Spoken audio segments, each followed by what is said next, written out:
I can't count on the Russian court system for justice. It's just a fact. It's hardly independent. And so I count on the US government to help me bring my wife back. Welcome to Global Dispatches, a podcast for the foreign policy and global development communities and anyone who wants a deeper understanding of what is driving events in the world today. I'm your host, Mark Leon Goldberg. I am a veteran international affairs journalist and the editor of UN Dispatch. Enjoy the show.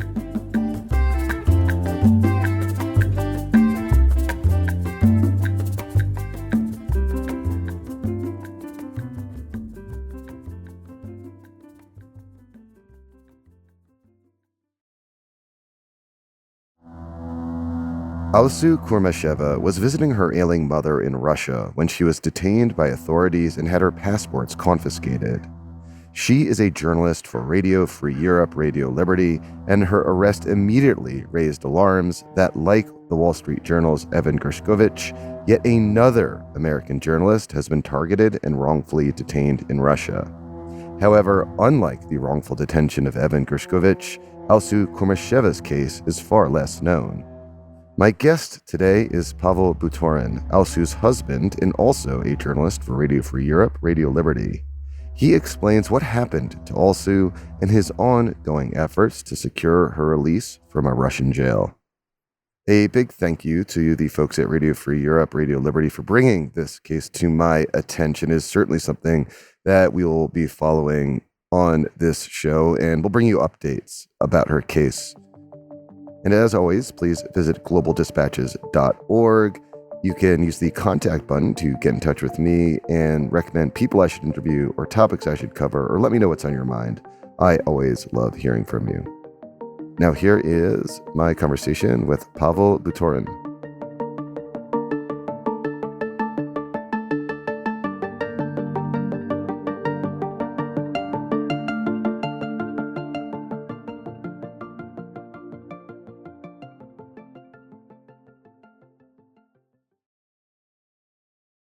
Pavel, before we discuss the circumstances of her detention in Russia, can you just tell the audience a little bit about Alsu as a person? Like, how long have you been married? Almost 17 years, but we've been together as a couple for 22 years or something like that. So yeah, she's been not only my wife, companion, but also my best friend and very kind person, as a devoted mother, but also as a caring daughter to her own mother. And this is what really led her to travel to Russia more than a year ago. She is known as a selfless friend. She cares a lot about other people. She loves her family very much, and her children love her and miss her very much.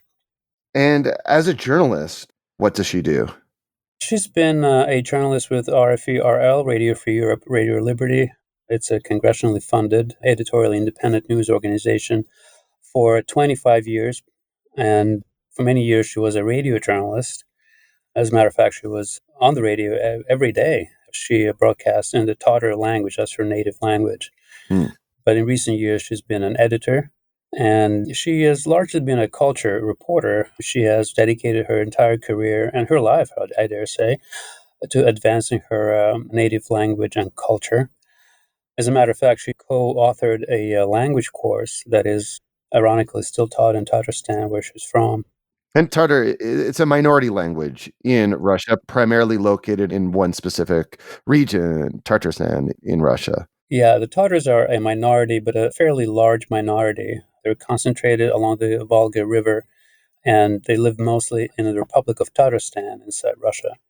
It's a predominantly Muslim nation, and they at some point had a degree of sovereignty from Moscow, but in recent years, of course, they've been made subservient to the Kremlin in many, many ways, including in linguistic matters. She's also an American as well, correct? She's primarily an American as far as I'm concerned. She became an American more than 10 years ago when she took her naturalization oath. She was a legal immigrant. After fulfilling her requirements as a green card holder, she became an American, and she still has a Russian passport. She wanted to have that ability to travel to Russia occasionally to see her mother. And this is what happened over a year ago when she traveled to Russia for what was supposed to be a very brief visit, no longer than 2 weeks. But on the way back, she was briefly detained at the Kazan airport and was thereby prevented from leaving Russia. So do tell the circumstances of what happened in October. So in May 2023, she flew to Russia for a short trip to help her ailing mother, but was then prevented by the Russian authorities from leaving the country and returning to her family. They confiscated her American passport and her Russian passport and her phone. And then she spent several months under de facto house arrest. And then eventually a judge issued a relatively small fine of about $100 US. But on October 18th, 2023, she was arrested on charges of not registering as a so-called foreign agent. And then she was also charged, while already in detention, with spreading what Russia considers as false information about its army. Mm. She was captured by Russian authorities in the middle of an act of kindness, really, as far as I'm concerned. And she's now spending her days in a remand prison in Kazan. Yeah. So what are the circumstances of her detention? Are you able to speak with her? Has she had any sort of consular access? What's she going through as far as you could tell? For 9 months now, Russia has held Alsu in a prison cell without allowing her phone calls with her daughters or consular visits as an American citizen. Now, the reason she's denied consular access is that for the Russians, she is a Russian citizen, first and foremost, and her official requests for phone calls with her daughters have been denied several times. My communication with Alsu is very limited. I occasionally find out about her circumstances and her detention conditions from occasional letters that she sends to other people. We've actually heard her speak twice at court hearings when judges invariably extended her detention. A couple of times she was allowed to speak to journalists, and so one time she described her horrendous conditions. At the time, she was held in a tiny cell and she was sleeping and eating about 3 feet from a hole in the ground that served as a toilet.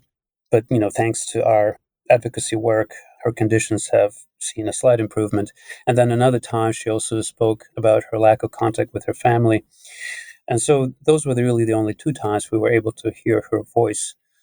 So, yeah, we don't really have a whole lot of communication.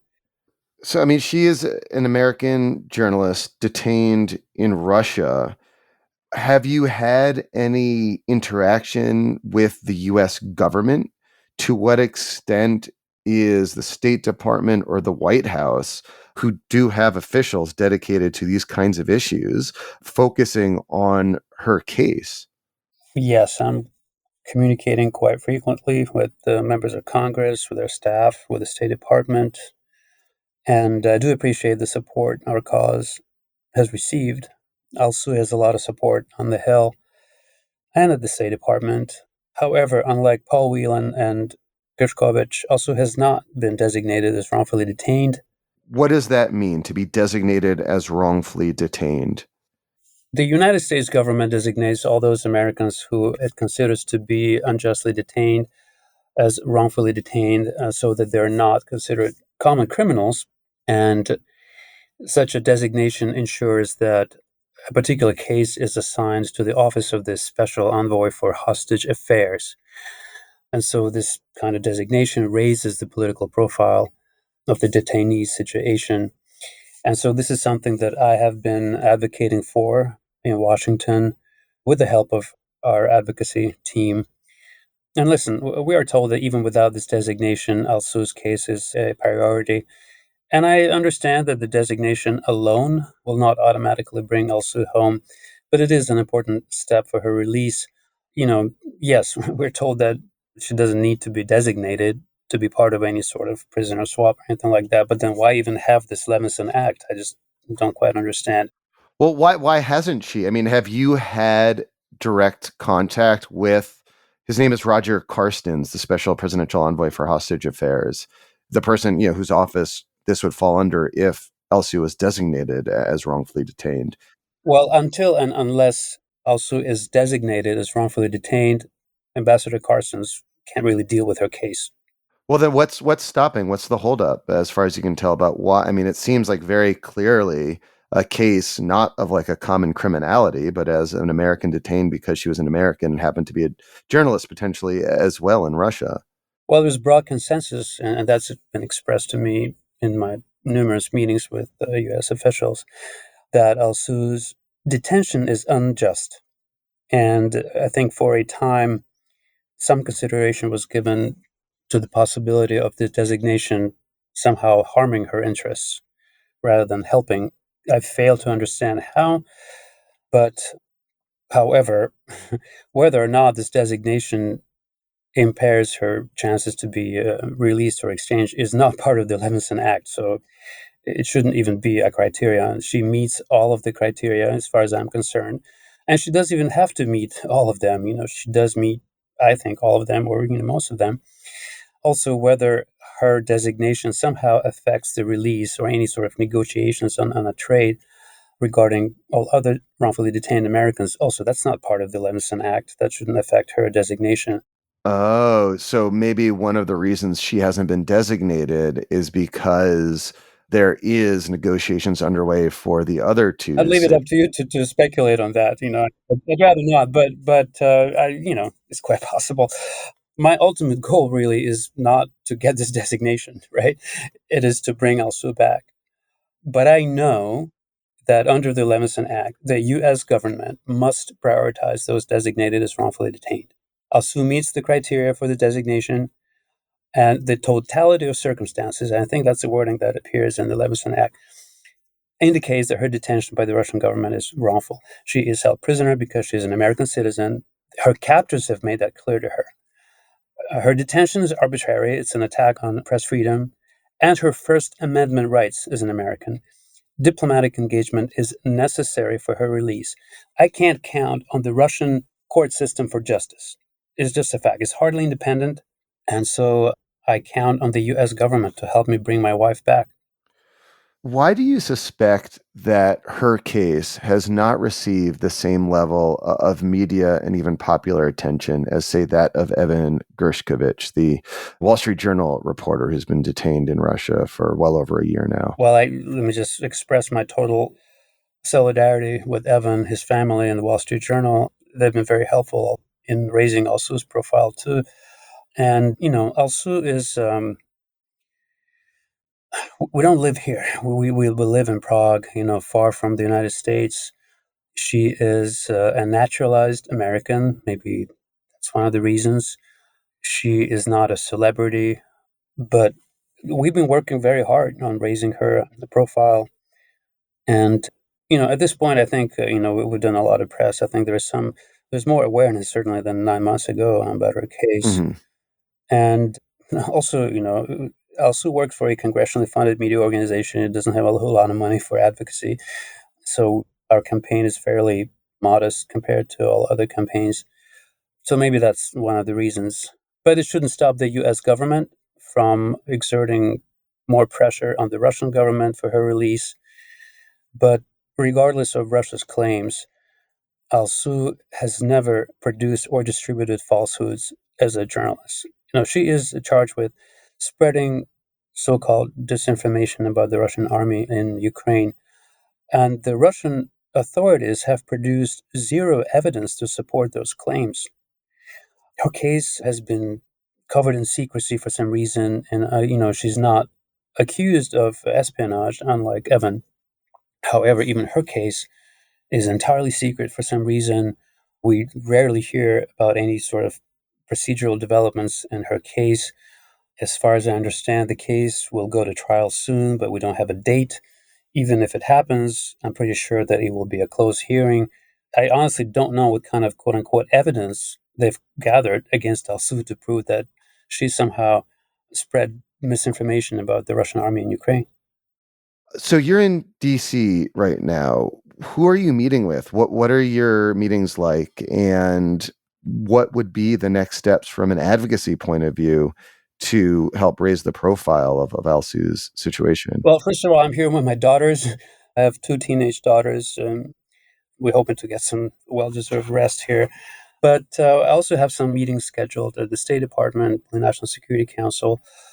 I will say that Secretary Blinken has not granted our request for a personal meeting, but I've been meeting with some other high-ranking State Department officials about also, even absent the designation, I would like to have a better understanding what it is that is happening. Perhaps understandably, the government won't tell you exactly what's going on, but I'm hoping to have some understanding. I hope something is happening to help us get also back to her children. So we'll see what those meetings will produce. Is there anything else you wanted to mention or emphasize before we wrap up? Well, something that I've been sort of interested is how U.S. media cover all these sham trials. And that also applies to Evan, to everybody. I think when we talk about the prosecutions and these sham trials, we should always underscore the differences that exist out there between a normal court of law here in the West, in the free world, and those sham trials in Russia and other repressive regimes. The secrecy, all these closed hearings, the lack of communication with the outside world, these are all telltale signs of the illegitimacy of Alsu's prosecution. And even if and when she is found guilty, I think we should always question the legitimacy of those proceedings. I know that my wife has done nothing wrong. My children, my two daughters, know that their mother has done nothing wrong. She is in jail for her work for a congressionally funded, editorially independent news organization. She is innocent, and we are sparing no effort to bring her back to her family. Well, Pavel, power to you. Please be in touch. Let me know how I and we in the audience can help. Thank you for having me on. Thank you very much.